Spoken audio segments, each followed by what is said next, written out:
कुंडली श्री ज्ञानदेव तुकाराम पंढरनाथ भगवान की जय गोपाल कृष्ण भगवान की जय अवधूत चिंतन श्री गुरुदेव दत्त। देखोनी मनियाचे तेज मेघधारी जना वृक्षराज एकाच मुष्टी घात तेने सहज सिंह मारून कथेचा अनुसंधान श्रीधर स्वामी या ठिकाणी सांगतायत। सेमंत कमनी आहे आणि प्रसेन वनामध्ये गळ्यामध्ये घालून वनामध्ये गेलेला होता। सिंहाने पाहिलं त्या प्रसेनला मारून टाकलं, मणी घेतला। पुढे जांबुवंत काका त्याच मार्गाने आलेले होते, त्या मण्याचं तेज पाहिलं आणि जांबुवंताने त्या सिंहाला मारलं आणि मणी आपल्याकडे घेतला। 72 कोटी रिसगणित तयात नप एक जांबुवंत जेने मेरूवरून उड्या कसमात पृथ्वीवरी घातली। आणि जांबुवंत म्हणजे 72 कोटी रिस म्हणजे हसवलं आणि एवढ्या 72 कोटी रिसांचा राजा हे जांबुवंत होते। आणि पूर्वी सुषेण आणि जांबुवंत हे काय करत होते, पृथ्वी पर्यटन करायला निघालेले होते। राम अवताराच्या बी आधी हे भरपूर आयुष्य होतं जांबुवंत काकाला। आणि एकदा जांबुवंताने असं केलं होतं, मेरू पर्वतावरून पृथ्वी तलावरती उडी मारली होती, पण मेरूवरून पृथ्वीवर उडी मारत असताना काय झालं, ते वेळी सूर्यरथीचे चक्र मांडीच झगटले अनु मात्र जोवयाचा अवतार राम कार्यासाई। आणि जांबुवंतानं मेरू पर्वतावरून पृथ्वी तलावरती उडी टाकताना सूर्याच्या रथाचं चक्र त्यांच्या मांडीला लागलं, म्हणून जांबुवंत काका समुद्राचं उल्लंघन करू शकले नाही, नाहीतर ते जाऊन महागारी येत होते। पण ते त्यावेळेस पायाला रथाचं चक्र लागलं होतं, म्हणून पायाने आजू झाले होते काका म्हणून। आणि ती चक्र रथाला लागल्यामुळे त्यांचा एक पाय त्या ठिकाणी अपंग झाला। अशा प्रकारचे जांबुवंत काका होते असं सांगतात। श्रीरामाचे परम प्रीती पात्र राघव घडी घडी पुसे त्यासी विचार जो बहुकाळाचा व्रत साचार परम चतुर पंडित। आणि हे जांबुवंत म्हणजे वृद्ध होते। अहो भगवंताने जांबुवंत काकाला विचारावं, प्रत्येक वेळी कुठलं बी कार्य करायचं म्हणलं की जांबुवंत काकाला पुढे करायचं, विचारायचं महाराज असं करायचं काय करायचं, म्हणजे देवादी देव आहे। पण तो सुद्धा जांबुवंताला प्रत्येक वेळी विचार पुढचं कर्तव्यार्थ विचारत होता का बहुकाळाचा वृद्ध आहे तो। अनेक काळाचा भगवंताच्या वामन अवतारापासून सोबत असणारा तो जांबुवंत काका आहे असं सांगतात।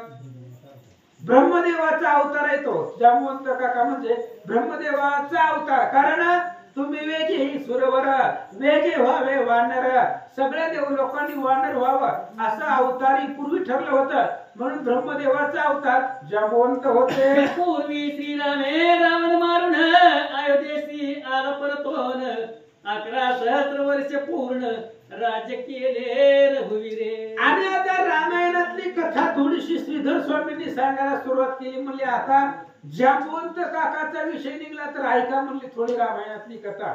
असं झालं होतं, रामचंद्राने रावणाला मारलं आणि रावणाला मारून अयोध्येला आले आणि अयोध्येला आल्यानंतर 11 सहस्र वर्षापर्यंत राज्य केले स्वस्त चित्त। आता समय वाट पाहत स्वर्गी देव सतीचे उत्तरकांडाने 75 लिहून घेत पुन्हा विचारत बसण्यापेक्षा एके दिवशी अयोध्यानाथ। आणि मग असंच 11,000 वर्ष झाली होती आणि झाल्यानंतर मग असंच रामचंद्र सिंहासनावरती अयोध्येच्या राजगादीवरती बसले आणि बसले असताना सहज जांबुवंत काका रामचंद्राच्या पुढे आले आणि काय बोलतात, एके दिवशी अयोध्यानाथ सभेशी बैसला असता समर्थ तो कर धरून जांबुवंत विनवित असे श्रीरामाचे। आणि एके दिवशी श्री रामचंद्र आपल्या आसनावरती राजगादीवरती बसलेले होते आणि जांबुवंत काका रामाच्या पुढे आले, रामचंद्राला हात जोडले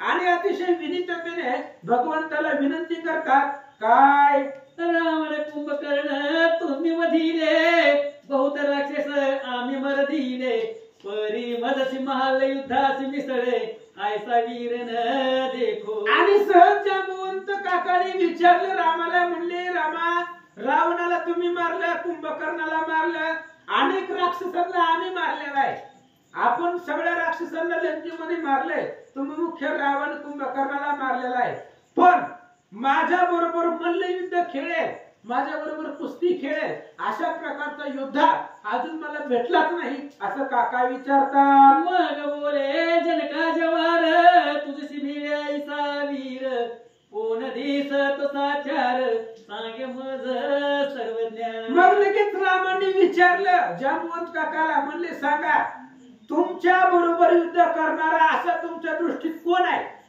तुम्हाला काय वाटते कोण आपल्या बरोबर युद्ध करू शकेल, मल्लयुद्ध आपल्या बरोबर कोण खेळू शकेल असं तुम्हाला कोण वाटतंय, त्याचं नाव सांगा. जांबवंत म्हणे कौशल्यात माझ्या तुझ वीर वीर न तिसे तुझ्या, तुझशी झोंबी घ्यावी ऐसा माझा मनोरथ पूर्ण असे पै. आणि जांबवंतांनी लगेच रामाला सांगितलं, म्हणजे रामा आता बाकीच्या बरोबर युद्ध खेळण्यापेक्षा तुम्हीच समर्थ आहे, तुमच्याशिवाय माझ्या बरोबर कोणी युद्धच खेळू शकत नाही, आणि माझी पण इच्छा आहे की तुम्ही माझ्या बरोबर मल्लयुद्ध कुस्ती नावाचा प्रकार आहे आणि तो आखाड्यामध्ये माझ्या बरोबर खेळावा असं मला वाटतंय. जांबवंत काका असं बोलले त्यावर रामचंद्र काय सांगतात, ऐकोनी हास निरा श्रीराम गोष्टी बोलला ती उत्तम, परी कृष्ण अवतारी हा नेम पूर्ण करील जाणपा. आणि जांबवंत काकाचं बोलणं ऐकलं रामचंद्राला हसू आलं आणि रामचंद्राने सांगितलं, म्हणले बरोबर आहे तुमचं आणि माझं युद्ध व्हावं अशी तुमची इच्छा आहे, बरोबर आहे म्हणले, पण ती या अवतारामध्ये शक्य नाही, पुढे कृष्ण अवतारामध्ये मी कृष्णाचा अवतार पुढे धारण करणार आहे आणि त्या कृष्ण अवतारामध्ये तुम्ही आणि आम्ही युद्ध खेळू असं रामचंद्र बोलतात. म्हण्याचे काजे तुम्ही आम्ही भिड सहजे, त्यावरी मग रघुराजे अवतार आपला संपविला. रामचंद्राने जांबवंत काकाला सांगितलं, महाराज तुमची इच्छा आहे माझ्या बरोबर युद्ध खेळण्याची, पण पुढे कृष्ण अवतारामध्ये सेमंतक मनेचं निमित्त राहील आणि त्या सेमंतक मण्याच्या निमित्तानं तुम्ही आणि आम्ही भयंकर युद्ध त्या ठिकाणी करू अशा प्रकारचे रामचंद्रांनी सांगितलं आणि आपला राम अवतार पुढे कालावधीनंतर संपवला. मग पाताळ विवरी जांबवंत बहुत दिवस कालक्रमित, बाहेर आला कसमात तो मनी सापडला. आणि मग इकडे असणाऱ्या जांबवंत काका आपले एका विवरामध्ये राहिले होते आणि अनेक काळ राम अवतार संपल्यानंतर काकांनी अनेक काळ क्रमविला आणि सहज आपल्या विवराच्या बाहेर आले आणि आल्यानंतर त्या सिंहाकडे त्यांनी एक हिस्सेमंतकमणी पाहिला होता असं कथेचं अनुसंधान. सिंह लोकोने करून पहा मागील अनुसंधान, जांबवंते मारून पंचानन मनी घेऊन गेला. आणि आता पाठीमागचं अनुसंधान मध्ये रामायणाची गोष्ट थोडीशी सांगितली, अनुसंधान कथेचं आलं म्हणून सांगितलं. आता ऐका पाठीमाग कथेचं अनुसंधान कुठं आलं होतं.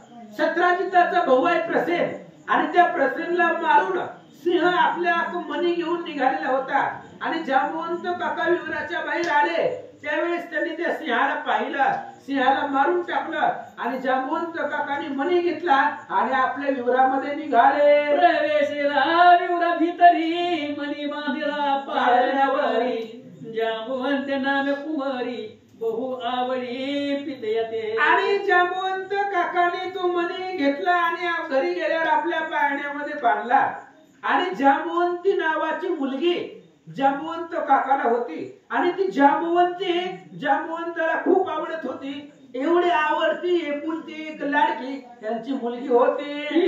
व्रतांत वर्तला परी आळ त्रिहारी वरी आला, मनती प्रसेन कृष्ण मारीला मनी नेला चोरून. आणि एवढी सगळी कथा इकडे वनामध्ये घडली पण सत्राजितानं नाव कृष्णावरच घेतलं कारण कृष्णानं मनी मागितला होता आणि आपण कृष्णाला तो मनी दिला नाही. मग सत्राजिताला असं वाटलं ही मनाचा लोभ मनाची अपेक्षा कृष्णाला होती म्हणून त्याच कृष्णानं माझ्या भावाला मारलं आणि मनी चोरून नेला, हिरावून घेतला असं सत्राजिताला वाटलं. लोकापवाद बोलती जनी लागती एकाच करणी, कृष्णे ऐसे करून करणी मनियासाठी सर्वथा. आणि मग सगळ्या द्वारकेमध्ये वार्ता पसरली. आज कृष्णानं मनी मागितला होता आणि उद्या प्रसन्न मेला. सत्राजित पाठवित सांगून मनी नेला मुत्साह बंधू मारून. कृष्णाशी सांगती सेवक जन वर्तमान जे झाले. आणि मग गावातल्या लोकांनी विचार करायला सुरुवात केली, कृष्णानं असं करायला नाही पाहिजे.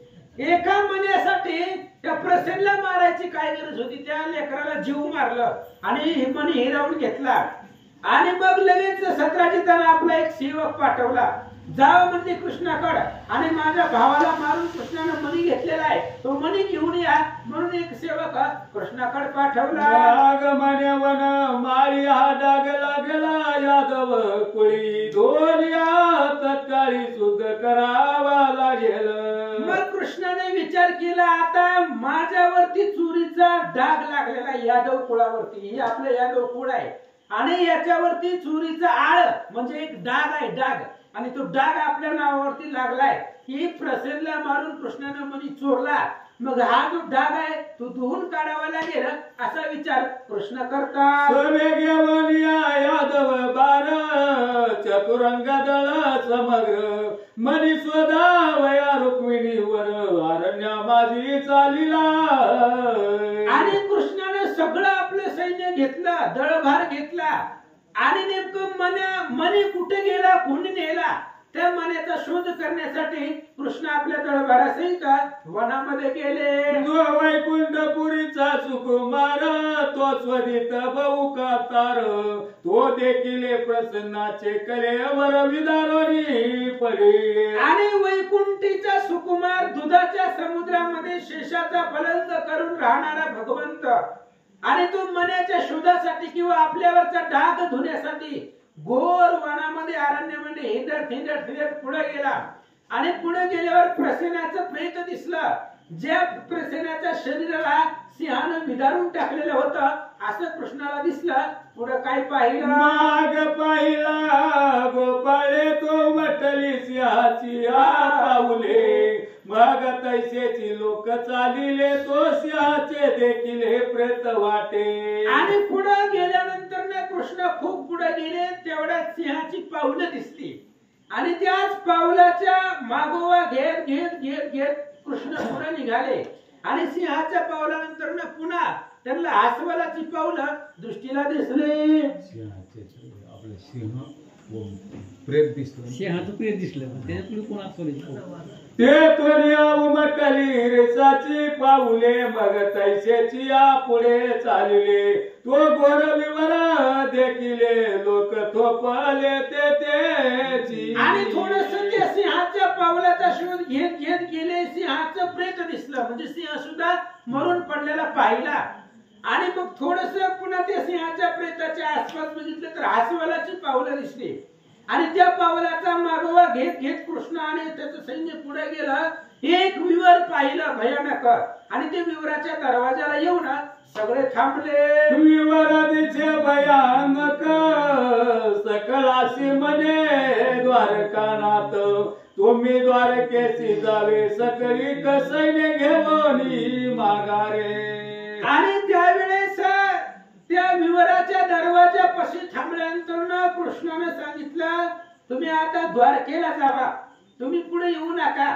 मी आता ह्या मनाचा कुठे गेला त्याचा शोध घेतो, तुम्ही सगळं सैन्य घ्या आणि द्वारकेला जावा. मनिया विनावधारा मी सर्वता नये द्वारकापुरा 28वे दिवसी मागरा येईन सत्य झाली. कृष्णाने सांगितलं, मी ह्या विवरामध्ये जातो, मण्याचा शोध घेतो आणि ती मणी कुणी नेलाय कुठं नेलाय शोध घेतो. मणी घेतल्याशिवाय मी द्वारकेला माघारी येणार नाही.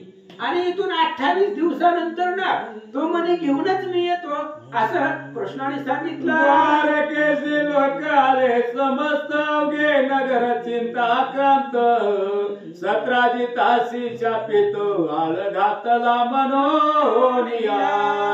आणि इकडं द्वारकेमध्ये लोक चिंताग्रस्त झाले. कृष्ण किती दिवस झाले गेले. ही सत्राजिताने कृष्णावरती विनाकारण आळ घेतलेला आहे. कृष्ण द्वारकेचा राजा आहे आणि एका मनासाठी त्याला त्या प्रसन्नला मारायची काय गरज आहे? अशी किती लोक बोलतात म्हणजे कृष्ण हे कृत्य केलं नाही, पण त्या सत्राची त्याला कळत नाही, उगाचच आळ कृष्णावरती घेतलेला आहे असं गावातली लोक बोलतात. रुक्मिणी होवनिया व्रत असत देवीचे आराधना नित्य करीत शेमे यावा द्वारकानाथ याची स्वार्थे करोनिया. आणि रुक्मिणी व्रतस्थ राहिले, कारण मालक नाही ना, भगवान श्रीकृष्ण बाहेर गेलेले आणि तो सुखरूप माघारी घरी यावा, आपला पती संध्याकाळी सुखरूप माघारी यावा, कुठल्याही प्रकारची इजा त्याला होऊ नये म्हणून रुक्मिणी देवीची आराधना देवीचं व्रत करत बसले. सोयीकडे विवरात प्रवेशला कमलोद्भवतात कृष्ण प्रभेने विवर उदळत अंधार ते कैसा हो. आणि इकडे विवरामध्ये कृष्ण निघाले, खूप विवरामध्ये अंधार होता, पण कृष्णाच्या स्वरूपाचं तेज होता आणि त्या तेजामुळे तिथला अंधार नाहीसा झाला असं सांगतात. विवर क्रमिले गोपाळे तो वृक्षपतीचे नगर देखिले पर्वताकारीच बैसले महाद्वार रक्षित. आणि त्या विवरामधून पुढे गेल्यानंतर ना कृष्णाने एक नगर पाहिलं. हे नगराचा राजा जांबुवंत काका होते आणि एक हातवल पर्वताच्या आकाराचं ते मुख्य दरवाजाचं रक्षण करण्यासाठी बसलेले कृष्णानं पाहिले. धरणी जपमाळ अवघे राम उपासक निर्मळ राम स्मरण सदा काळ करीती नेत्र लावोनिया. आणि त्या दरवाजामधले असणारे द्वारपाळ कृष्णाने पाहिले, पर्वताच्या आकाराचे हातवल होते, हातामध्ये माळ घेतलेली आहे आणि श्रीरामचंद्राचं नामस्मरण करत बसलेली आहे असं कृष्ण पाहतात. भोवती मर्गज पोवळी त्यावरी लिहिल्या रामा नामावळी असं तो नाटकी वन माळी गुप्त रुपयात गेला. आणि नगराच्या कडेला दुर्ग असतात, पोवळी असतात, त्याच्यावरती राम नामाच्या अक्षर लिहिलेली होती. कृष्ण पाहत पाहत निघाले होते आणि अशा प्रकारचं नगर पाहत पाहत कृष्ण त्या दरवाजामधून नगरामध्ये प्रवेश केला. नगर भोवती मर्गज पोव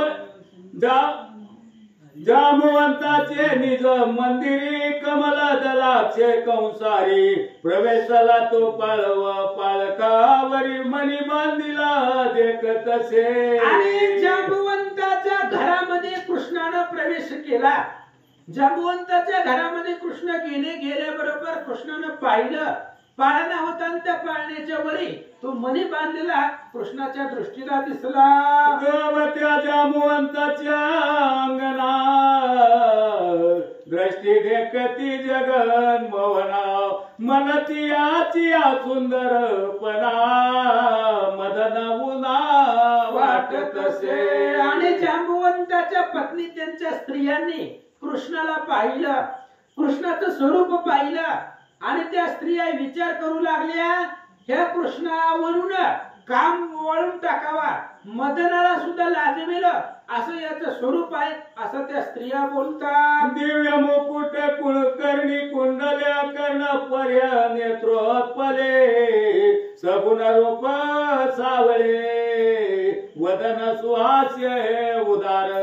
आणि दिव्य अशा प्रकारचा मुकुट डोक्यावरती, कानामध्ये कुंडल आहेत, आकर्णापर्यंत डोळे आहेत, अशा प्रकारचं स्वरूप कृष्णाचं त्या स्त्रिया पाहू लागल्या. चतुर्भुज कमाल नीळ गळा वैजयंती देत डोल पीत वसन वेलाळ कटी मेकळा सोबत असे. आणि चतुर्भुज असणाऱ्या भगवंताचं स्वरूप आहे, गळ्यामध्ये वैजयंती माळ आहे, कमरेला पिवळा पितांबर आहेत असं पाहू लागल्या. मदन मोहन सावळा अकस्मात कोटोनी आला एकलाच सांडोनी ते वेळा श्रीरंगाशी बोलत. आणि जांबुवंताच्या स्त्रिया विचार करू लागल्या, एवढा सुंदर पुरुष मदनाला सुद्धा लाजवेल आणि इथं अचानक विवरामध्ये कसा आला, म्हणून ते असणाऱ्या स्त्रिया लाज सोडून कृष्णाबरोबर गप्पा गोष्टी करू लागल्या. सुंदर मन मोहना कोमलांगा राजीव नयना तुझ विलोकिता मुच्या नैना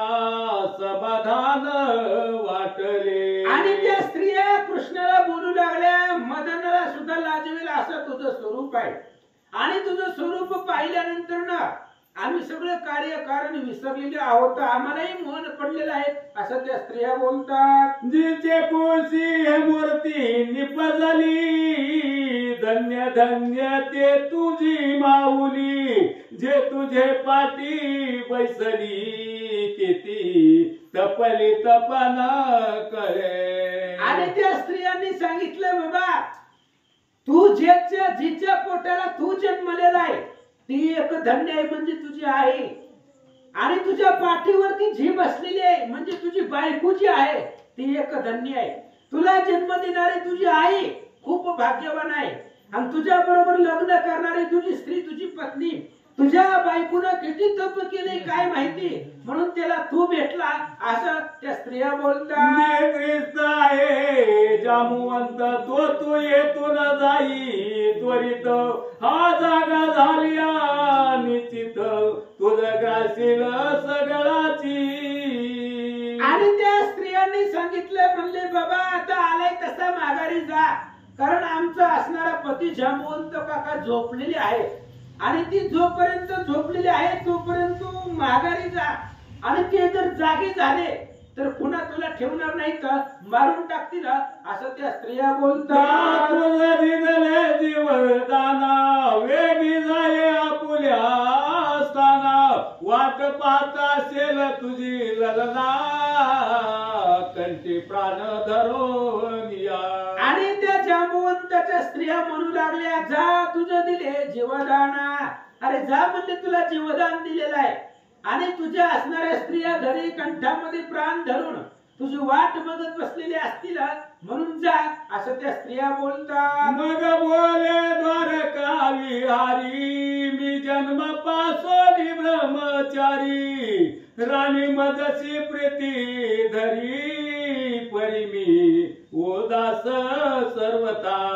आणि त्यावेळेस कृष्णाने बोलायला सुरुवात केली, मी जन्मापासून ब्रह्मचारी आहे, पत्नी आहे तरी सुद्धा मी ब्रह्मचारी आहे, आणि माझी पत्नी माझ्यावरती प्रीती धरते, माझ्यावरती त्या ठिकाणी असणारं प्रेम करते, पण मी कसा आहे उदास आहे, मी देहावरच उदास आहे, म्हणून असं कृष्ण सांगतात. मी सर्वाचा आदी करता मज नाही माता पिता, मी माया चक्र चाल परता, सगुण झालो भक्ता लागी. आणि कृष्ण सांगतायत मी सर्वांच्या आधी करताय, मला आई नाही मला वडील नाही, मी कसा आहे परात्पर परब्रह्म आहे, ही माया चक्र चालवणारा मी आहे, आणि भक्तासाठी मी सगुण झालेलो आहे असं कृष्ण सांगतात. बालकावरी बांधिला मनी, तो माझा द्याल जरी सोडून, तरी मी उगाच जाईन येतोनी, न करी करणी विपरीत. आणि कृष्णाने त्या स्त्रियांना सांगितलं मी जातो म्हणले, पण ती पाळण्यावर बांधलेल्या मणी मला तेवढा माघारी द्या, आणि ती मणी न्यायला मी आलेलो आहे, मला ती मणी तुम्ही दिला की मी गपचिप निघून जातो असं कृष्ण बोलतात. मग म्हणती रे चतुरा या गोष्टी तोवरीच सुकुमारा, जोचे वाला नाही महावीरा, जामुवंताशी जाण पा. आणि स्त्रियांनी सांगितले बाबा ही मणी आमच्या पतीनं जांबुवंताने आणलेला आहे, त्यामुळं तुझ्या असणाऱ्या ज्या काही गोष्टी आहेत त्या तोपर्यंतच आहे की जोपर्यंत जांबुवंत काका उठत नाही, झोपेतून जागे होत नाही का असं स्त्रिया बोलतात. मग हसून या जगजटी दृढ घातली माळ गाठी, पितांबराचे पदर पोटी, खोवी उचलून या माघारे. आणि त्या स्त्रियांना असं बोलल्यानंतर ना कृष्णानं आपल्या गळ्यातल्या ज्या काही मणी माळा होत्या त्या बाजूला सारल्या, पितांबराला गाठ मारली आणि युद्ध खेळण्यासाठी तयार झाले. मग बोले भुजा पिटून याचा बळभाव सर्व हरीन, मनोने वाकी सहित चरण, धरणीवरी आपटी पै. मग कृष्णानं आपला असणारा दंड पिटून सांगितलं हे जांबुवंताला जेवढा गर्व आहे ती सगळा गर्वाचं हरण करील, त्याच्या बरोबर युद्ध खेळील आणि त्याचे सगळे असणारे गर्व हरण करील, म्हणून कृष्ण तयार झाले. तो जागा झाला जांबुवंत नेत्र उघडून क्रोधे पात, तो वीर देखील अद्भुत मग पोसत तयासी. आणि जांबुवंत आणि त्याच्या स्त्रियांचं बोलणं आणि कृष्णाचं बोलणं ऐकून जांबुवंत काका जागे झाले झोपीतून. आणि झोपीतून उठल्यानंतर दृष्टी उघडली त्यावेळेस एक पुरुष म्हणजे कृष्ण. जांबुवंत काकाने कृष्णाला पाहिलं. पाहिल्याबरोबर काय विचारतात, तो कोण आचारे कोण हारी म्हणे म्हणे आलेला चोरून, तुझ शिक्षा करावया पूर्ण विवरा माझी उतरलो. आणि जांबुवंताने विचारलं, बाबा तू कोणाचा कोण आहे, कुठून आलाय, कोणाचा आहे. कृष्णाने सांगितलं, तू जो मणी चोरून आणलेला आहे ती मणी घेऊन जायला मी आलोय, असं कृष्णाने उत्तर दिलं. त्यावेळेस काय करता, जांबुवंत म्हणे तुझ शिक्षा करीन, हरी म्हणे व्यर्थ काय बोलून, ऐसा ऐकताची वचन महावीर लोटला. जांबुवंताने सांगितलं तुला शिक्षा करीन, तुला मारीन. कृष्णाने सांगितलं बडबड करून जमत नसतंय म्हणले, युद्धाला हे तुझ्यामध्ये जर ताकद असेल तुमच्यामध्ये तर. मग अशा पद्धतीचं कृष्णाचं बोलणं ऐकलं आणि जांबुवंत काका युद्धासाठी तयार झाले आणि कृष्णाबरोबर युद्ध करू लागले. बाप भक्त वत्सल भगवंतानी भक्ताशी झोमी घेत, जांबुवंताचे मनोरथ पूर्ण करावया पातला. अशा प्रकारे असणारा भगवंत भक्त वत्सल आहे, भक्ताच्या अंकित आहे. भगवंताची इच्छा जांबुवंताची इच्छा होती आणि ती इच्छा परिपूर्ण करण्यासाठी कृष्ण जांबुवंत काका बरोबर युद्ध करू लागले. ती एकमेकांचे हात हृदयावरी हृदय आदळत, सवेची देती मुष्टी घात वर्म कळा लक्षोनिया. आणि जांबुवंताचा आणि कृष्णाचा द्वैद्वय तो सुरू झाला. एकमेकांचे हात मिळू लागले, हृदयावरती ते असणारा हृदय आदळू लागलं, एकमेकाचं वर्म जाळून एकमेकाला मुक्कीचा प्रहार देऊ लागले. एकमेकाशी चरणी धरुनी दुरी भिरकावी ती भवंडोनी, जैसे मेरू मांदार ध्वनी एके ठाई मिळाले. कृष्ण आणि जांबुवंताचं घनघोर युद्ध सुरू झालं. एकमेकाच्या पायाला धरून लांब फेकून देत होते, पुन्हा येऊन युद्धाला मिसळत होते. जसं मेरू आणि मंदार पर्वत असावे तसे दोघे जण युद्ध करू लागले. विष्णू आणि शंकर की रोहिणी वर आणि मित्र की राम आणि भार्गव वीर तैसे दोघे दिसती. जशा प्रकारे विष्णू आणि शंकर असावे, सूर्य आणि चंद्र असावे, राम आणि परशुराम असावे, तसंच जांबुवंत काका आणि कृष्ण दिसू लागले. सूर्यसुत आणि चक्र कुमार पूर्वी मला युद्ध केले थोर, तैसे जांबुवंतानी यदुवीर परस्पर युद्ध करीती पै. जशा प्रकारे वाली आणि सुग्रीवाने पाठीमागे युद्ध केलं, वाली सुग्रीव जसं युद्ध करतात तसं जांबुवंत काका आणि श्रीकृष्ण घनघोर युद्ध करू लागले. 28 दिवस अहोरात्र दोघे युद्ध करीती महावीर, जांबुवंताचे शरीर झाले चूर युद्ध करिता. जांबुवंताचं आणि कृष्णाचं न थकता न दमता न आळस येता 28 दिवस अहोरात्र दिवस रात्र 28 दिवस युद्ध चाललं आणि युद्धाच्या प्रभावानं जांबुवंत काकाचं शरीर जर्जर झालं. 7 महिना देह ओनी मोर्चागत पडिला धरणी, कृष्ण वक्ष तळी बैसोनी मने मनी देई ओ वेगे. आणि देहातली ताकद संपली झाली, देह क्षीण झाला जांबुवंताचा.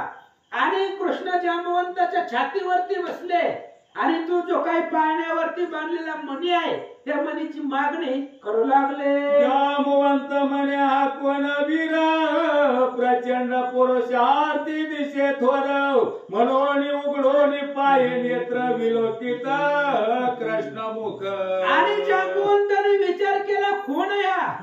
आपल्या बरोबर समोर उभा कोणी राहत नाही आणि 28 दिवस झाला अहोरात्र युद्ध माझ्या बरोबर करतोय, कोण आहे?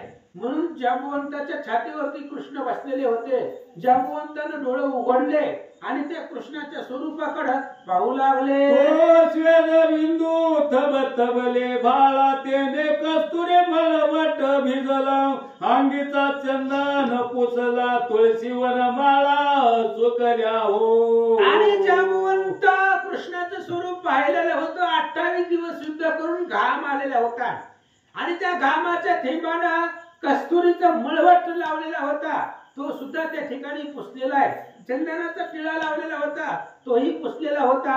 आणि गळ्यामध्ये माळा होत्या, त्या माळाही सुकून गेलेल्या होत्या. असं जांबुवंत जांबुवंत करी राम स्मरण म्हणे देहांत आला की मज लागोन आठविले रघुपतीचे ध्यान धनुष्यबाणा समवेत. आणि जांबुवंत काकाला वाटलं आता आपण जगत नाही, आपला अंतकाळ जवळ आलेला आहे. बाबा छातीवर बसलेला आहे. मग लगेच आता अंत समय आला हे जाणलं आणि मग रामचंद्राचं स्मरण करायला सुरुवात केली. ज्या रामचंद्राबरोबर आपण राहिलो, हातामध्ये धनुष्यबाण आहे, कोदंड धनुष्य आहे, पाठीशी तुनीर वाहत आहे, असं स्वरूप रामाचे आठवू लागले. कृष्ण अग्नी पाहिलं, काय विचार करता? कृष्ण विचारी मानसी राम रूप धरावे असमयासी आयसे इच्छिता तेजो राशी राम झाला श्रीकृष्ण. आणि लगेच विचार केला कृष्णानं, आता म्हणले रामाचं स्वरूप धरावं लागतंय. म्हणून कृष्णाचं स्वरूप आपलं घालवलं, गुप्त केलं आणि रामाचं स्वरूप धारण केलं. जांबुवंताने पाहिला सुहास्य वदन राजीव नयन हाती विराजे चापबाण जांबुवंते ते देखोन सावधान होऊन चरण धरेले. आणि रामचंद्राचं सुहास्य मुख आहे, कमळासारखे डोळे आहेत, हातामध्ये धनुष्यबाण आहे. जांबुवंताने रामाला पाहिलं, नमस्कार केला. नयनी देखता सीतापती तत्काळ शरीरी भरली शक्ती सभेची अवलोकोनी पाहे मूर्ती वारंवार सप्रेम. आणि जांबुवंतानं पाहिलं रामाकडं आणि रामाचं दर्शन झाल्याबरोबर अंग शरीर क्षीण झालेलं होतं. अंगामध्ये ताकद निर्माण झाली आणि पुन्हा वारंवार तया माझा नमस्कार वारंवार निरंतर पुन्हा पुन्हा रामाचं स्वरूप पाहू लागले. श्रीराम देखता दृष्टी भ्रमानंदे भरली सृष्टी मग राम म्हणे एक गोष्टी जांबुवंत ऐक पा. आणि रामचंद्राला पाहिलं त्यावेळेस जांबुवंत काकाला ब्रह्म आनंद निर्माण झाला. आणि मग ज्या रामचंद्राने सांगितलं जांबुवंताला, म्हणले पाठीमाग मी बोललो होतो ते आठव. रामावतारी युद्ध वरदान ते पावले की तुझ लागोन आयसे बोलून या जग जीवन जांबुवंताशी भेटला. आणि रामचंद्रांनी म्हणजेच कृष्णानं रामरूप धारण करून जांबुवंत काकाला सांगितलं, म्हणले महाराज राम अवतारामध्ये मी तुम्हाला म्हटलं होतं की तुमच्या बरोबर मी युद्ध करीन आणि ते आज परिपूर्ण झालं. 28 दिवस अहोरात्र मी तुमच्या बरोबर युद्ध केलं असं आठवण देऊन पुन्हा रामचंद्र कृष्ण रूपानं जांबुवंताला भेटले. झाला जांबुवंत म्हणे पुरले मनोरथ जो राम तोची कृष्ण नाथ अभेद रूप संचरले. आणि जांबुवंतानं पाहिल्याबरोबर आनंद वाटला. जी इच्छा होती ती परिपूर्ण केली.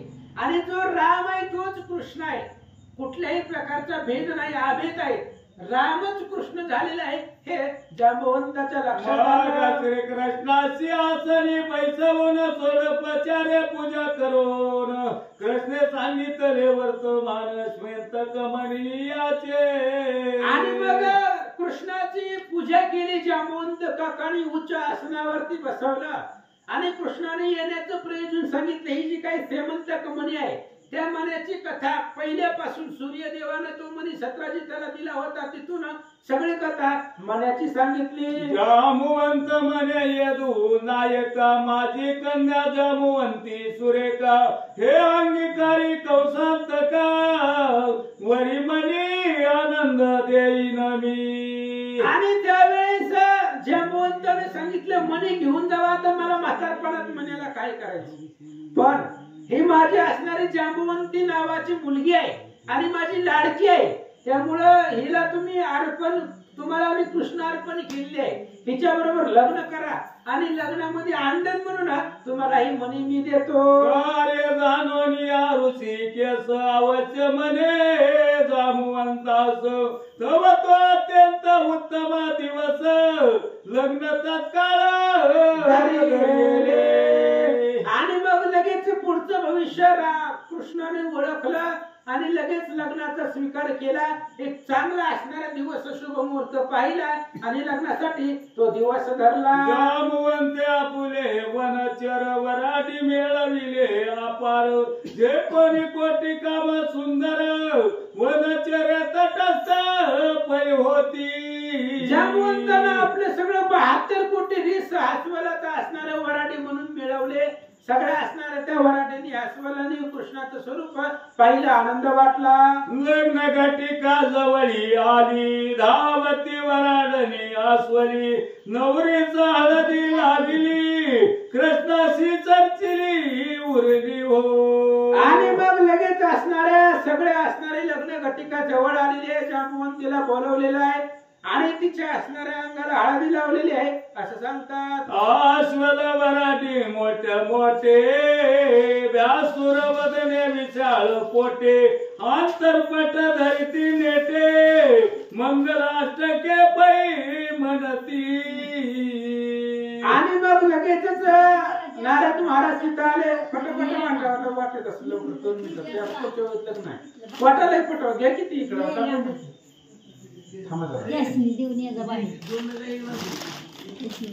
बघू काय होईल. आता पुढच्या वेळेस लग्न आहे. म्हणून म्हणलं 5-6 लग्न आहे, 5-6 दिवस.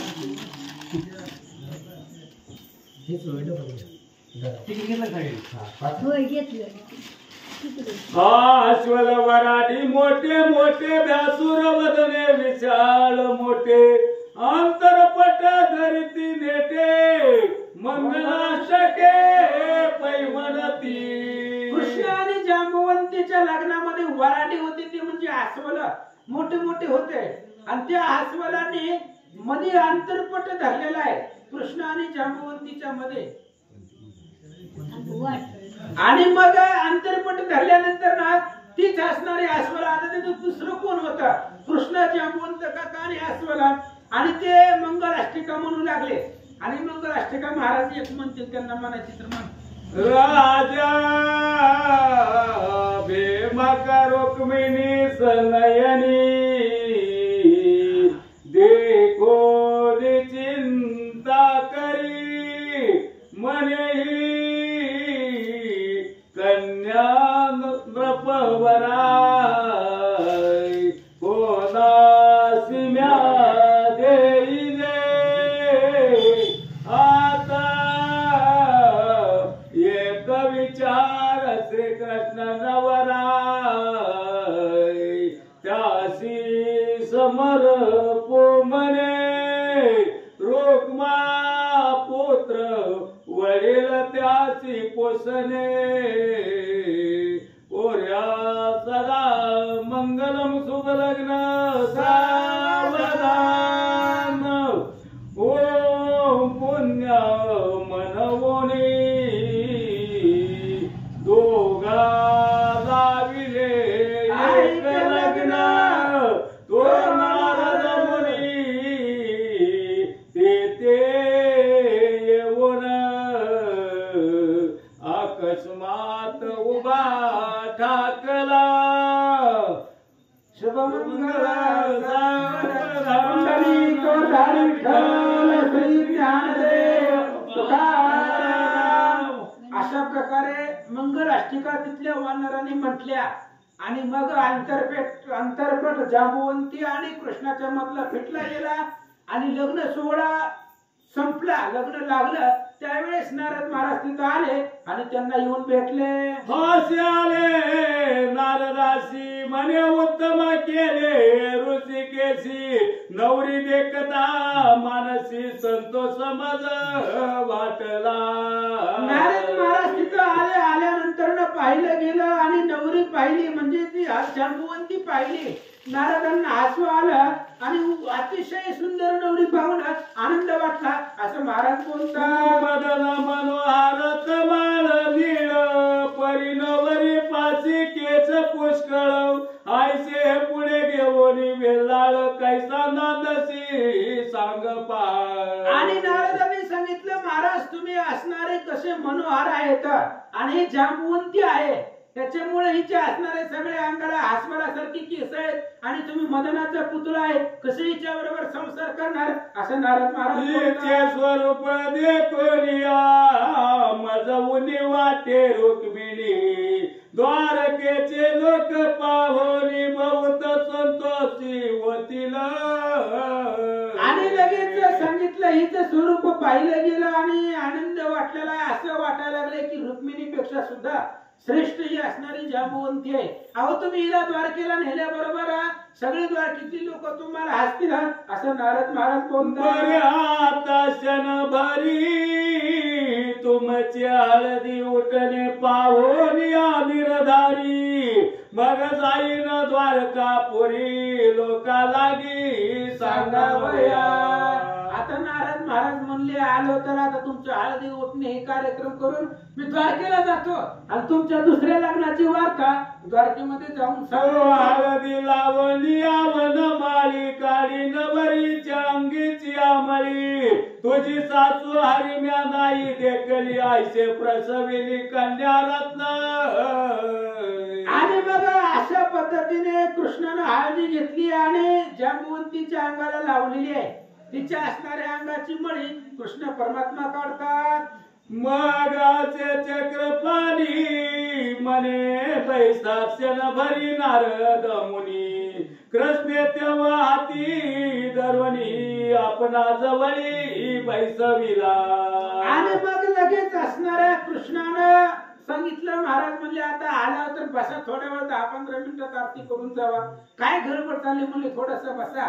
कृष्णाच्या हाताला धरलं कृष्णानं नारद महाराजांच्या हाताला धरलं आणि आपल्यापाशी बसवलं. हरी म्हणे काही गायन करावे आजी असे सुदिन मंगळदायक परम कल्याण गावनी श्रवण प्राप्त करे. नारदांना कृष्णाने सांगितलं म्हणले महाराज तुम्ही संगीतामध्ये विशारद आहेत त्याच्यामुळे आता थोडस गायन करा आम्हाला बी जरा ऐकू द्या तुमच्या गायनानं आमचं कान तृप्त होऊ द्या असं कृष्ण बोलतात. नेदी हरी वचनासी मान नारदासी चढला अभिमान मने कोणा पुढे करू गायन वन सुजन येते आसती. नारदांना अभिमान चढला अभिमान नारदांच्या मनामध्ये निर्माण झाला आणि नारदांनी म्हणलं आता गायन करावं पण इथं कोण आहे गायन ऐकण्यासाठी तेवढा असणारा माझ्या गायनापेक्षा ऐकणारा तेवढा हुशार पाहिजे. ही सगळी वानर ह्यांच्या पुढे मी काय गायन करू अशा प्रकारे बोलल्यानंतर ना मग लगेच आता नारद गायन करतील आणि उद्याच्याला आपण नारदांचं गायन ऐकू. श्री गणेशाय नमः. मग हासे चक्रपाणी महावैसा नारद मुनी तेव्हा हाती धरून आपला जवळी बैसविला. हरी म्हणे काही गायन करावे मंगळदायक परम कल्याण गाऊन श्रवण तृप्त करी. कथेचं अनुसंधान ग्रंथकर्ते श्रीधर स्वामी या ठिकाणी सांगतायत. कालच्या प्रसंगामध्ये आपण पाहिलं नारद महाराजांनी भगवान श्रीकृष्णाने नारदांना जवळ बोलवलं आणि नारदांना सांगितलं म्हणजे महाराज थोडस गायन करा आहे तुमच्याकडे गायनाचं ज्ञान संगीत विशारद आहे तुम्ही मग थोडस गायनानं आमचं मन तृप्त करा अशा प्रकारे भगवंत नारदाला बोलतात. नेरी हरिवचन असी मान नारदासी चढला अभिमान मने कोणा पुढे करू गायन कोण सुजान येते असती. आणि असं कृष्णाने सांगितल्याबरोबर नारदाला अभिमान चढला. नारद गर्वाने व्यापून गेला म्हणले गायन करायला काय नाही महाराज करू, पण गायन ऐकणार पुढे कुणीतरी कसं पाहिजे, जसं आपण गायन करतोय. आपलं संगीत विशारद शास्त्रीय पद्धतीने गायन आहे, आणि जसं गायन आपण करतोय तसं ऐकणारा वक्ता पुढे पाहिजे, असं नारद कृष्णाला बोलतात. नेदी हरिवचन असिमान नारदासी तळला अभिमान, म्हणे कोण पुढे करू गायन, कोण सुजान येत्या अभिमान जाणोनी माधव झाला वया नारदात गर्व, कौतुक धाडिले अपूर्व एका रिसा बोलविले. आणि मग नारदांचं बोलणं ऐकलं की पुढे पुढे गायन करून ऐकणारा कोणीतरी पाहिजे ना. आम्ही 40 येऊन काय करायचं, माणसं तरी पाहिजे. विचार केला तसा कृष्ण नारदांनी, अहो मी गायन करून काय उपयोग आहे, पुढे ऐकणारा कोणीतरी शुद्ध विवेकी त्या गायनाप्रमाणे कोणीतरी ऐकणारा पाहिजे. हे नारदांचं बोलणं कृष्णाने ऐकलं, आणि कृष्णाने विचार केला नारदाला अभिमान झालेला आहे, आता याचा अभिमान गर्व झाडायचा, म्हणून एक कौतुक दाखवण्याचा विचार कृष्णाने केला, आणि एक रीस म्हणजे हास्यवला कृष्णाने जवळ बोलवलं. जीवनाचा अस्वल येऊन हरी पुढे पैसे आसन घालून, मग त्यासी पुसे भगवान काही गायन येते की. आणि मग लगेच कृष्णाने एका हास्यवला बोलवलं, आणि छोटासा पर्वतासारखे हास्यवल काल वर्णन केलेलं आहे.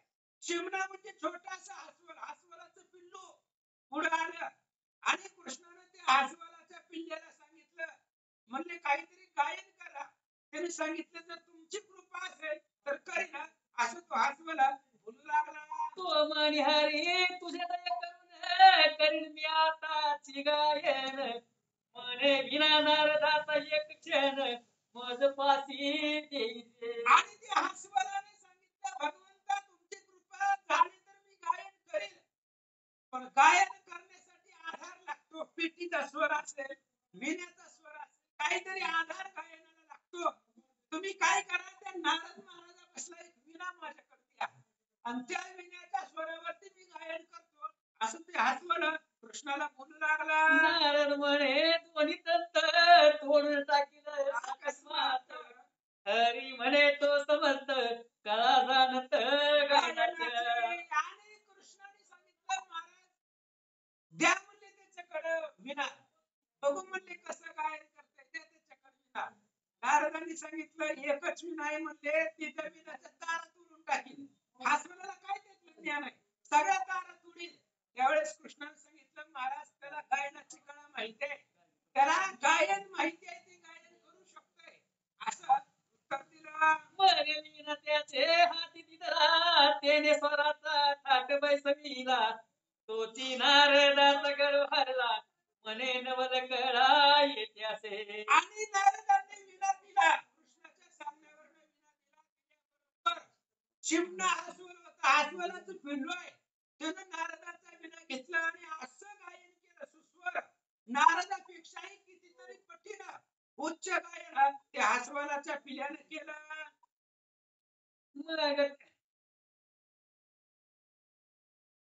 मग वीणा त्याच्या हाती दिला, त्याने स्वराचा थाट बसविला, तोची नारदाचा गर्व हरला, म्हणे नवल कळा येते असे.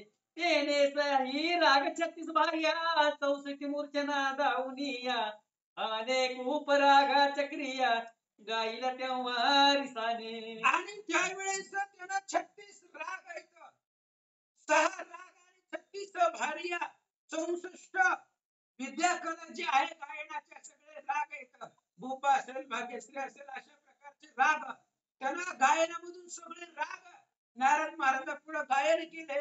नारदांना आश्चर्य वाटलं. गीत प्रबंध नृत्य करा धावून तो सेविले गोपाळा, मग सावळी नाम ते वेळा हरीची लीला आरंभिली. आणि मग सगळे असणारे जे काही गायनाचे प्रकार आहेत, सगळं असणारं गायन ते हास्यवलाच्या पिल्यानं करून कृष्णापुढे कृष्णाला प्रसन्न केलं. आणि गायन केल्यानंतर पुन्हा सावरी विद्येमध्ये कृष्णाची स्तुती करायला सुरुवात केली. सावळेचं प्रेम गायन तेथे लुगणारा मनमोहन हरी डोले आनंद करून धावून आलिंगन देत तया. आणि त्याचं गायन म्हणजे काय ते अस्वल म्हणजे काय वनचर आहे. पण तरी सुद्धा वेडे वाकुडे गायन परी तुझा झिमलविला अशा प्रकारचं गायन केलेलं होतं. आपण तेच गायन कृष्णाला आवडलं. कृष्ण त्या गायनामध्ये आनंदाने नाचू लागले. कुठल्या आसनावरून आणि त्या अस्वलाला आलिंगन दिलं. मग नारदेही उठून वंदिले अस्वलाचे चरण फिरून गेले पाषाण त्याचे कीर्तने ऐकता. आणि मग नारद सुद्धा उठले. म्हणले काय गायन केलंय. आपला एवढ्या दिवसाचा अभ्यास सगळा व्यर्थ गेलेला आहे. आणि अशा प्रकारचे गायन ऐकल्याबरोबर नारद उठले. ते अस्वलाचं पाय धरलं. अस्वलाच्या पाया पडले. पण त्या अस्वलाच्या गायनानं सगळे असणारी जी काही दगड होती तिथली ती दगड सुद्धा मिळून पाणी झालं होतं. हरी म्हणे गुणवंता भागला पुरे करी आता तेने टाळविना तत्काळ ठेवीला खालता तो शिळा गोठल्या सर्वही. आणि मग लगेच असणाऱ्या भगवंताने ते अस्वलाला सांगितलं. म्हणले दमला काय सुंदर अशा प्रकारचं गायन केलंय. त्याने नारदापासून घेतलेला टाळविना खाली ठेवला. खाली ठेवल्याबरोबर जे दगडाचा पाझर फुटला होता ते पुन्हा दगड तयार झाला. आणि त्या दगडाखाली टाळ आणि विणा नारदांचा गुंतला. विना टाळ ते वेळा शिळे माझी पैकुंतला नारद काढावया गेला तो सर्वथान निघेची. आणि त्या अस्वलानं गायन करून दगडाला पाझर फोडला होता. दगडाचं पाणी झालं. तिथंच असणारा टाळ आणि विणा महाराजांचा ठेवला. आणि पुन्हा जसा आहे तसा दगड गोठला गेला. त्या पाझराचा पुन्हा दगड झाला. आणि त्या दगडाखाली विणा आणि टाळ अडकला. नारद महाराज ती टाळ आणि विणा दगडाच्या खालचं काढायला गेले. पण निघायला गेला. भगवंत काय म्हणतात. आश्चर्य झाले सकळा म्हणती काय नाही कथा विरल शिळा मग नाराजने गायनाचा कळा नाना रीती दाविल्या. आणि सगळ्यांना आश्चर्य वाटलं. जे कधीच घडत नाही अशा प्रकारचं घडून आलं. अस्वलाच्या गायनानं दगडाला पाझर फुटला. दगड वितळला. मग नारदाला आश्चर्य वाटलं. आणि पुन्हा नारद दगड वितळवण्यासाठी अनेक प्रकारचे गायन करू लागले. पण दगड वितळला नाहीये. काय झालं. परिशिळा कधान विरती मग म्हणे जय जय श्रीपती तुझी अद्भुत कर्तव्य गती ब्रह्मादी खान नवे. नारद एवढं गायन कलेमध्ये प्रवीण असताना सुद्धा संगीतामध्ये विशारद असताना सुद्धा नारदाच्या गायनानं दगडाला पाझर फुटला नाही. त्यावेळेस नारदाच्या लक्षामध्ये आलं ही सगळी करणी भगवंताची आहे. मग कृष्णाची स्तुती करायला सुरुवात केली. तुझी अद्भुत कर्तव्य गती आहे. वेदशास्त्राला सुद्धा कळत नाहीये असं नारद महाराज बोलतात. मग आणि करी बोलावून त्याच्या मुख्य करविल गायन तत्काळ शिळा गेला विरोन विना टाळ काढिला. मग कृष्णाने दुसऱ्या अस्वलाला बोलवलं. पहिला ते गायन करून निघून गेला. पुन्हा दुसऱ्याला बोलवलं. नारदांना कृष्णाला दाखवायचं इथं कुठल्या बी अस्वलाला बोलव आणि तो अर्थ बसवायला सांग. लगेच सांगणार ते का कृपा भगवंताची आहे. कृष्ण समोर आहे. म्हणून दुसऱ्या अस्वलाला बोलवलं. त्यानं गायन सुरू केलं. त्याच्या गायनानं दगड वितळला गेला. आणि नारदांनी टाळ विणा काढून घेतला. मग आणि एक केले अद्भुत जैसे रंगाचे रूप विराजित त्याहुनी विशेष जांबवंती दिसत नारद विस्मृत पाहत असे. काल नारदाने कृष्णाची चेष्टा केली होती आपल्या भाषेत टिंगल. म्हणले काय अस्वलाची पोरगी आहे. सगळ्या अंगाला केस आहेत आणि कसं संसार करणार. असं उपासना नारद महाराज बोलले होते. कृष्णाने त्या जांबवंतीकडे कृपा दृष्टीने पाहिलं. आणि स्वर्गामधल्या रंभ अप्सरा उर्वशी यांच्यापेक्षा सुद्धा सुंदर जांबवंती दिसू लागले. नारदांना आश्चर्य वाटलं. सुचारी दिवस झाला सोहळा मनी मग अंधन दिधला जामवंती घेऊन निघाला वेग परतला द्वारकी. अशा पद्धतीने 4 दिवस सोहळा झाला. आणि 4 दिवस लग्नाचा सोहळा झाल्यानंतर पुन्हा 17 असताना आपली असणारी जांबुवंती आणि जो मणी होता तो मणी अंधाला कृष्णाला दिला. आणि जामुवंत अंधर देत जामुवंती सहित कृष्णनाथ गिरवत आला द्वारकेशी. आणि मग लगेच लग्नाचा उत्साह त्या ठिकाणी मानला गेला. आणि गजरत जामुवंत अंधर देत जामुवंती सहित कृष्णनाथ मिरवत आला द्वारकेशी. अशा प्रकारचं सत्राजितानं जांबुवंतीचं लग्न कृष्णाबरोबर लावलं गेलं. रथ घोडे अश्व सगळ्या प्रकारचं असणारं आनंद दिलं. जांबुवंतानं सगळं आनंद दिलेला आहे.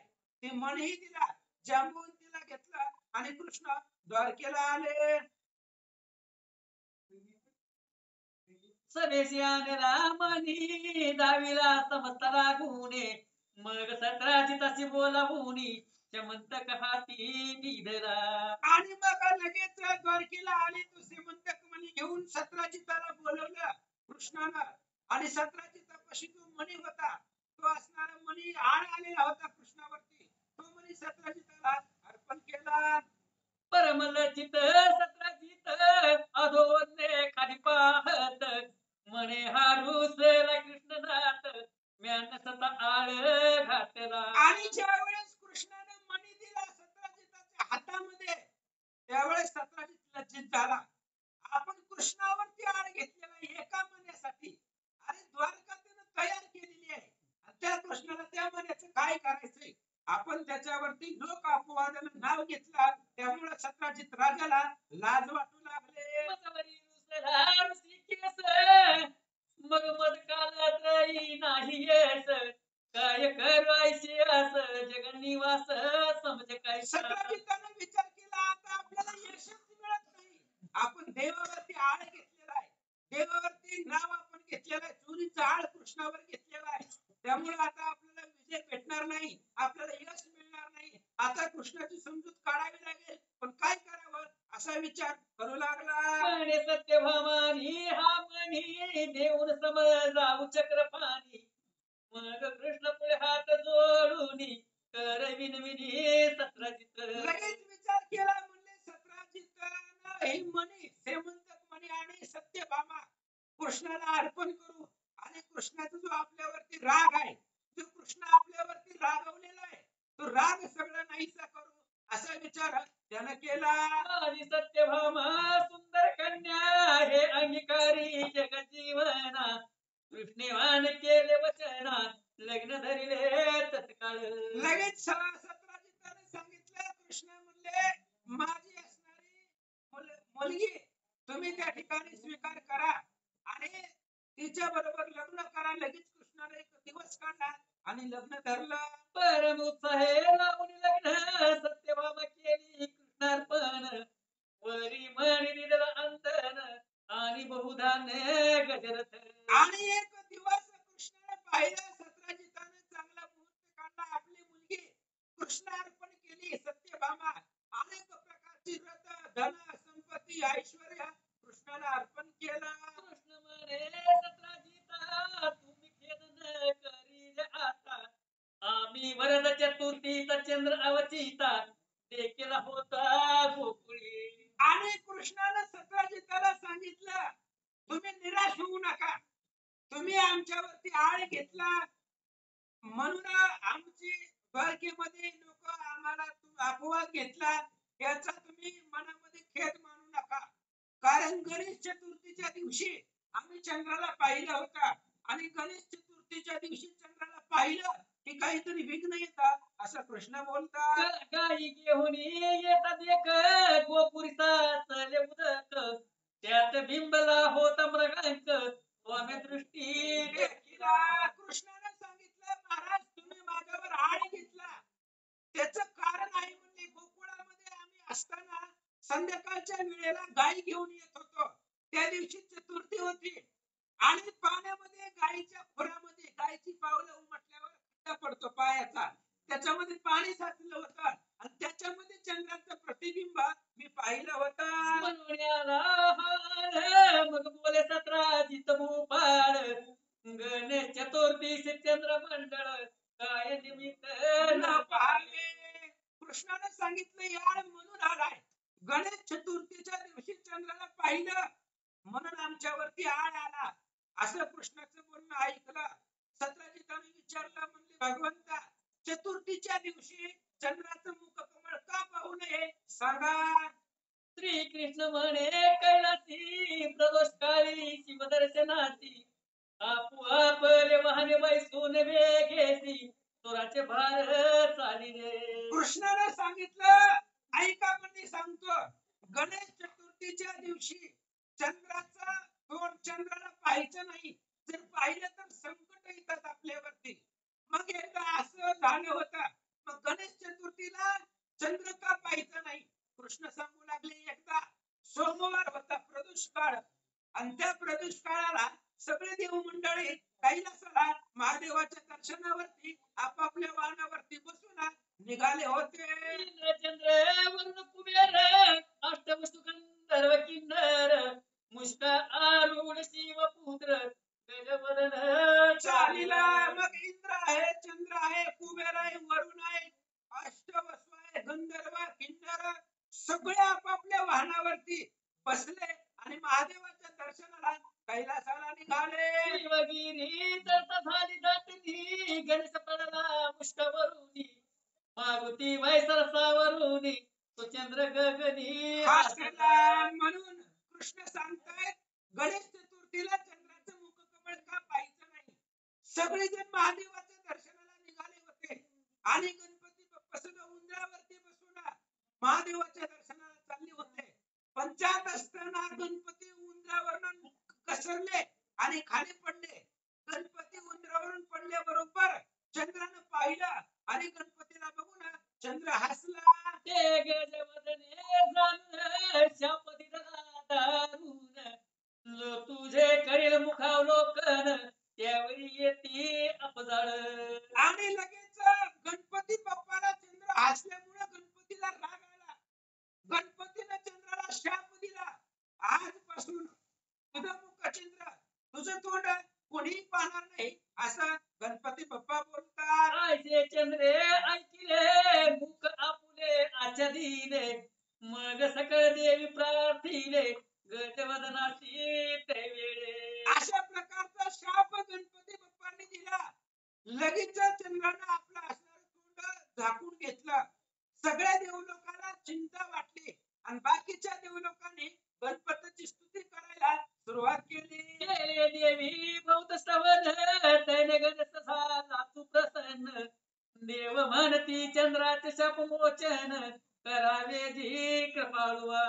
आणि सगळ्या देवलोकांनी गणपती बाप्पाची स्तुती केली आणि गणपतीला सांगितलं, म्हणले महाराज ही चंद्राला जो तुम्ही शाप दिलेला आहे की तुझं तोंड कोणीही पाहणार नाही, या शापापासून तुम्ही चंद्राला मुक्त करा असं सगळे देवलोक बोलतात. मग चंद्रानु नित्य अवसरी घातला गणपतीच्या पायावरी म्हणे माझ्यावर चतुर्थीची निर्धारी वदन याचे न पहावे. आणि मग चंद्राला आणलं सगळ्या देवलोकांनी गणपतीच्या पायावरती घातलं.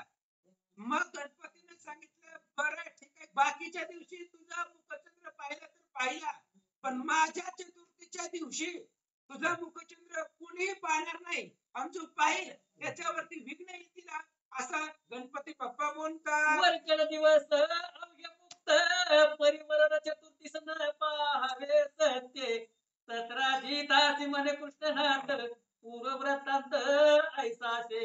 आणि मग बाकीच्या दिवशी चंद्र मुक्त आहे. बाकीच्या दिवशी जर चंद्राचा मुखचंद्र पाहिलं तर चालतो, पण बाकीच्या वरद चतुर्थी दिवशी चंद्राचं तोंड कोणीही पाहायचं नाही. जर पाहिलं तर त्याच्यावरती विघ्न येतील, नाही तसले आरोप येतील. कृष्णाने सांगितलं होतं त्याला, आम्ही गोकुळामधून गाई घेऊन येत असताना वनामधून ही गणपतीचा चंद्राचा मुखचंद्र पाहिला होता म्हणून आमच्यावरती आळ आला असं कृष्ण बोलतात. तो चंद्र कोणी पाहिला या लागी व्रथा आळ आला मग हरी म्हणे भूपाळा गोष्ट एक ऐकी रे. आणि त्यावेळेस तो चंद्र आम्ही गोकुळामध्ये पाहिला होता म्हणून तू आमच्यावरती आळ घेतला किंवा योगाने आमच्यावरती आळ आला. आम्ही ती चंद्राचा मुखचंद्र गणेश चतुर्थीच्या दिवशी पाहिला होता अशा प्रकारे कृष्णाने सांगितला. आणि काय करतात आम्हासी सत्यभामे ऐसे दिसले रत्न इतके आमचे समाधान. आमनी तुम्ही जागे होऊन आग्रे गोष्ट ऐकी. आणि त्यावेळेस कृष्णानं सतराजिताला सांगितलं म्हणले महाराज तुम्ही आम्हाला सत्यभामा अर्पण केली पास म्हणलं आम्हाला बाकीचं काय करायचंय तुमचं मनी वगैरे नको आम्हाला काही संपत्तीला कमी का त्याच्यामुळे तू मनी तुमचे तुम्हाला घेऊन जावा म्हणून तू मनी श्रीमंत मनी कृष्णाला पुन्हा सतराजिताला देऊन टाकला. मणी घेऊन सतराजित आपल्या ग्रामासी पावला त्वरित दिवस लोटले बहुत तो एक अनर्थ झाला. आणि मनी घेतला सतराजितानं कृष्णाचे आग्रहास्तव मनी घेतला आणि आपापल्या घरला निघून गेला. अनेक दिवस लुटून गेले आणि एक दिवस बाहेरचा घडला गेला. कोणता घडला ऐका धर्म नामे यादव झालं त्याची सत्यभामे द्यावी लग्न करून. हा पूर्वी नेम होता तो सांडून कन्या दिली श्रीकृष्ण ते. आणि या सतराजितानं एक फोन केलेला होता शतधन्वा नावाचा यादव त्याच असणाऱ्या द्वारकेमध्ये होता आणि सत्यभामेचं लग्न त्याच्याबरोबर करायचे सतराजित राजानं ठरवलेलं होता. पण अचानक त्याचं मन बदललं आणि आपली मुलगी कृष्णाला दिली याचा राग त्या शतधन्व्याला आला. सत्यभामा बसिलेला ते कैसे दिधरी श्रीकृष्ण तो द्वेष मणी धरून जाना शेत धनवा पातला. आणि शतधन्व्याने विचार केला ही सत्यभामा मला अर्पण करायचं ठरलं होतं सत्यभामेचं लग्न माझ्या बरोबर लावायचं ठरलं असताना अचानक या राजाने मुलगी त्याची त्या कृष्णाला कशी दिली याचा राग त्या शतधन्व्याला आला. विश्वासोनी आला घरात तो निजला होता सत्रजित त्याचा शिरछेद करून त्वरित मनी घेऊन पळाला. आणि ती शतधन्वा रागाने आला आणि इकडं सतराजित आपल्या घरामध्ये झोपलेला होता. झोपेमध्ये त्याचं मुंडकं उडवलं त्याला मारून टाकला. तो श्रीमंत म्हणे घेतला आणि शतधन्वा तिथून पळून गेला. बर के माझी असे तो गुप्त ते सत्यभामेशी झाले श्रुत की सतराजिता करून घात मनी नेला शतधन्व्याने. आणि तो द्वारकेमध्येच लपून राहिला. द्वारका काही मोठं शहर आहे ते द्वारका म्हणजे मोठं गाव आहे आणि त्या द्वारकेमध्ये कुठेतरी लपून बसला शतधन्वा मणी घेऊन. इकडं सत्यभामेला बातमी कळाली आपल्या बापाला मारलं आणि ती शतधन्वा मणी घेऊन गेला अशी वार्ता सत्यभामेला कळाली. ते वेळा पांडवाचे समाचार रामकृष्ण गेले होते हस्तिनापुरा. मागे व्रतांत झाला तो सत्वरा सत्यभामेशी करायला पाहिजे. आणि ज्या वेळेस ही घटना घडली त्यावेळेस कृष्ण आणि बळीराम दादा द्वारकेमध्ये नव्हते. जर असते तर प्रकार घडला नसता.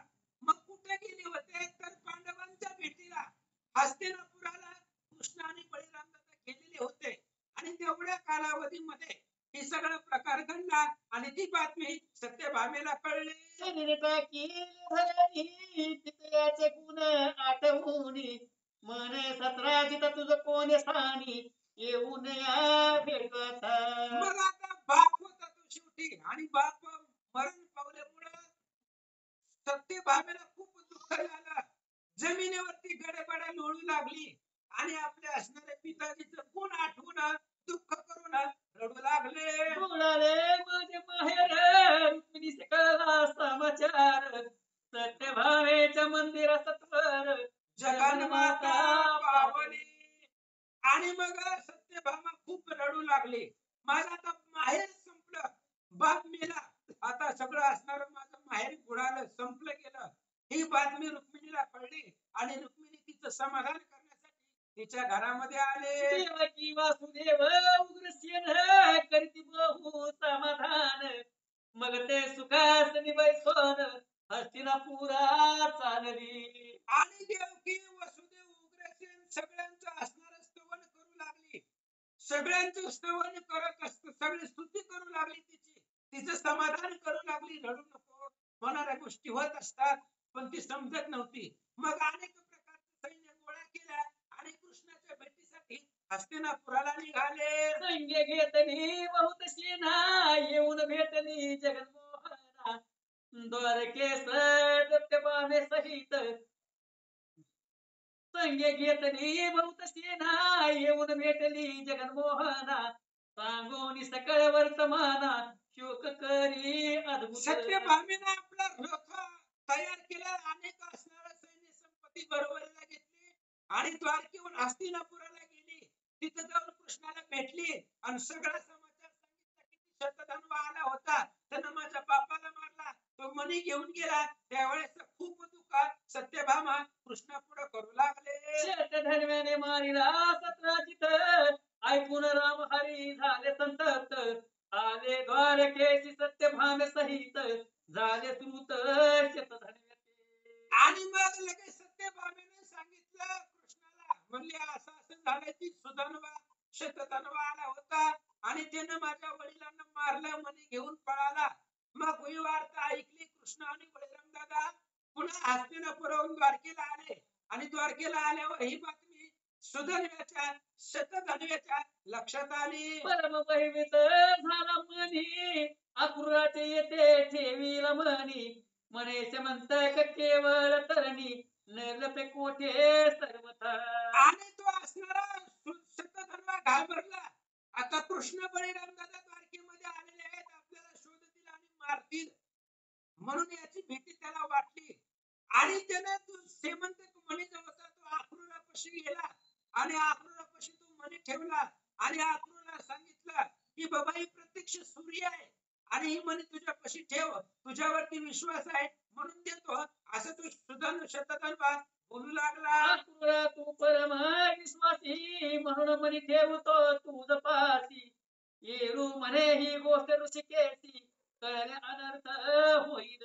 आणि ते असणाऱ्या शतधन्व्याने सांगितलं अक्रूरा तू विश्वासी आहे, तू लोकांचा विश्वासघात करीत नाही म्हणून हा मणी मी तुझ्यापाशी ठेवतोय. आणि ही जर मणी माझ्यापाशी आहे असं कळलं तर कृष्ण मला मारून टाकील, म्हणून ही मणी मी तुझ्यापाशी सांभाळायला देतो, असं शतधन्वा सांगू लागला. द्वारके बाहेर शतधन्व पळत तुरंगी राम कृष्ण पैसत. पूर्व समुद्रापर्यंत पाळत पळला तेव्हा शतधन्वा. शतधन्व्याने तो श्रीमंतक मणी अक्रूरापाशी ठेवायला दिला, गुप्त कोणाला कळू न देता. अक्रूराने तो मणी ठेवून घेतला आपल्यापाशी आणि शतधन्वा द्वारकेच्या बाहेर पळू लागला. कृष्ण बळीराम दादा त्याच्या पाठीमागे लागले. पूर्व समुद्रापर्यंत तो पळत गेला. त्यावेळेस कृष्णाने सुदर्शन उचललं. मग श्रीरंगे सुदर्शन टाकले शतधन्व्याचे शिर उडविले. तलेवर समुद्र तीरी पडले परी मनी नाही त्या जवळी. आणि मग लगेचच त्यावेळेस कृष्णाने सुदर्शन हातामध्ये घेतलं, त्या शतधन्व्याला मारून टाकलं, त्याचं मुंडकं उडवलं आणि त्याच्यापाशी पाहिले गेले तर श्रीमंतक मणी त्याच्यापाशी नव्हता, त्याच्यापाशी सापडलं नाही. काय करतात परतून आले द्वारकापुरा नगरी पिकला डांगोरा. कोणी चोराची दिदला थारा मनी सत्वर अनिजे. कृष्ण बळीराम दादा द्वारकेमध्ये आले आणि द्वारकेमध्ये भिवंडी पिटवली. हे बघा ही मणी द्वारकेमध्येच कोणापाशी तरी आहे, त्या शतधन्व्यानं ही मणी कोणापाशी तरी ठेवायला दिलेला आहे, पण ज्यानं मणी ठेवून घेतलेला आहे तो चोराला म्हणजे या शतधन्व्याला सहाय्य झालेला आहे. मग त्याच्यापाशी मणी आहे त्याला आणून द्या अशी दवंडी गावामध्ये दिली. अक्रोरी ऐकूनी भयभीत झाला मनी. मनी आपुल्या संग घेऊन गेला पळून ये वाराणसी. अक्रूरानं ती दवंडी ऐकली आणि ही जर बातमी लोकांना कळली तर आपलं नाव खराब होईल द्वारकेमध्ये. आपण सज्जन माणूस आहे, चांगल्या कामाने आजपर्यंत वागलेलो आहोत, कृष्णाचे भक्त, आणि असे जर कर्म आपले उघडकीस आले की त्या शतधन्व्याला मदत केली, त्याच्यापासून मणी चोरून ठेवून घेतला, ही जर बातमी द्वारकेमध्ये पसरली तर आपलं नाव खराब होईल.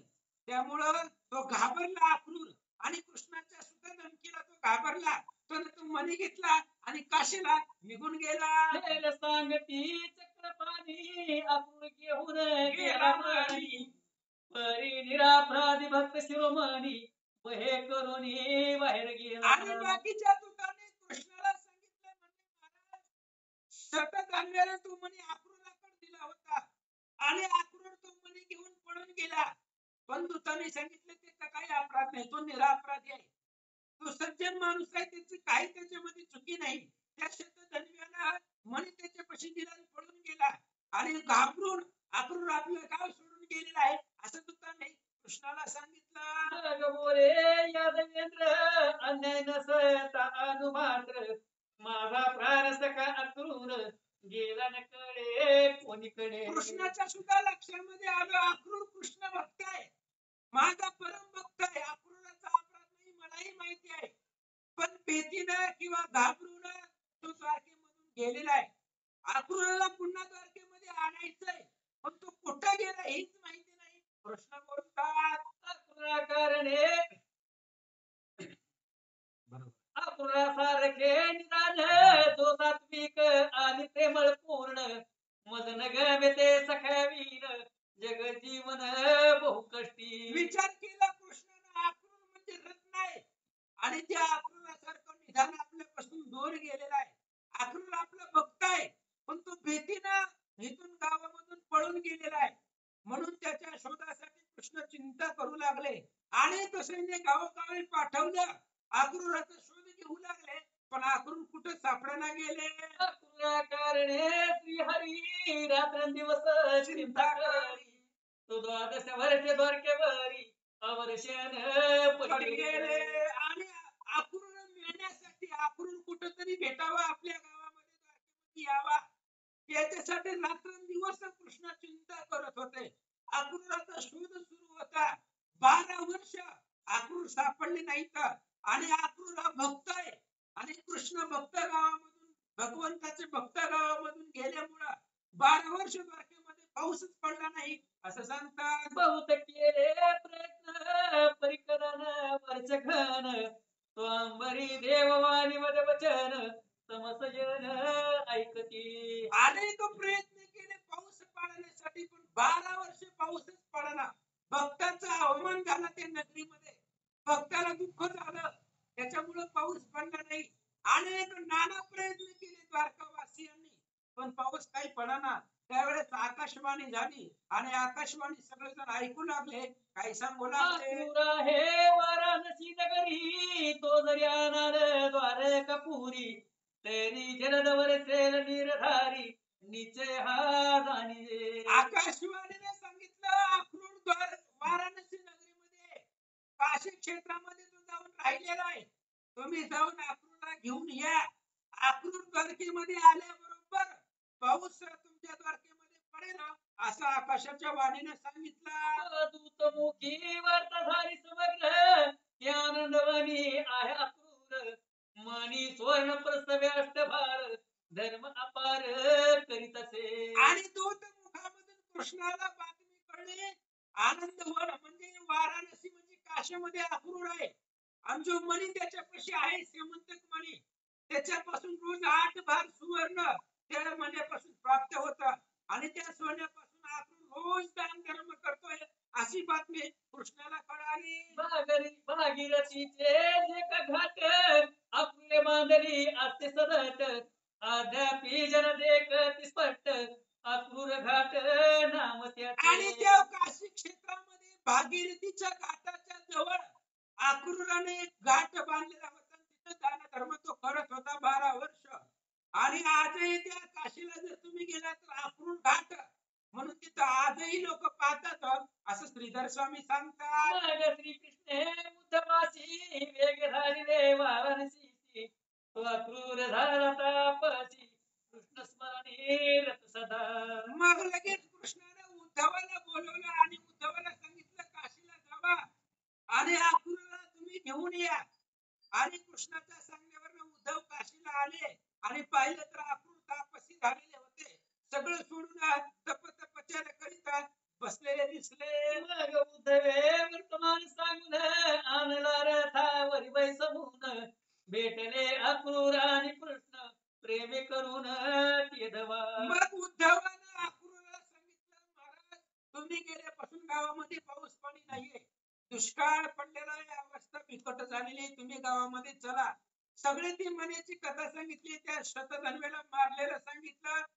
मग लगेच त्यावेळेस अक्रूरजी रथावरती बसले, उद्धवाच्या द्वारकेला आले, कृष्णाला भेटले आणि तो म्हणे कृष्ण अर्पण केला.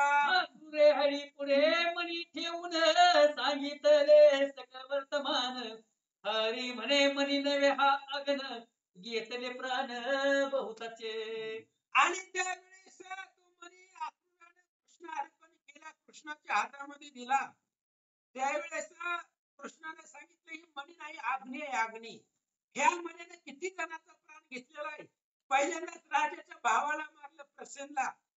ते मण्याचा प्रसेनचा जीव मण्यामुळे गेलेला आहे. पुन्हा सत्राजिताला मरण आलं, त्या मण्यामुळे आलं. सुधन्वा मेला, शतधन्वा मेला, मण्यामुळे मेला.